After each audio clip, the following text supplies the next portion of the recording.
নির্বাচনেও রাজ্যের ডিজি দুবার বদলানো হলো, তাহলে বারংবার যখন এই ঘটনা ঘটছে কেন জাতীয় নির্বাচন কমিশন এখন সেদিকে লক্ষ্য রাখছে না?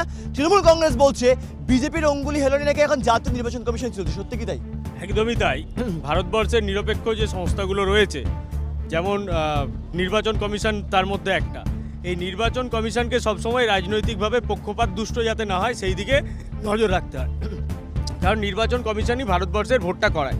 সেই নির্বাচন কমিশনকে আমরা বারবার অভিযোগ করছি যে কেন্দ্রের যে শাসক দল আছে বিজেপি এবং তার যে প্রধান নরেন্দ্র মোদী, সে এই নির্বাচন বৈতরণী পার করবার জন্য ভারতবর্ষের গণতন্ত্রকে মোদীতন্ত্রে পরিণত করবার একটা চেষ্টা করছে এবং ভারতবর্ষের নির্বাচন কমিশনকে কোথাও একটা গিয়ে আমাদের বিরোধী দলগুলোর পক্ষ থেকে মনে হচ্ছে যে এরা কোথাও নিরপেক্ষ নয় এবং সেই জন্যই যে সমস্ত রাজ্যগুলোতে বিজেপি বিরোধী সরকার রয়েছে এবং যেই সমস্ত রাজ্যে বিজেপি বিরোধী নেতারা বিজেপির বিরুদ্ধে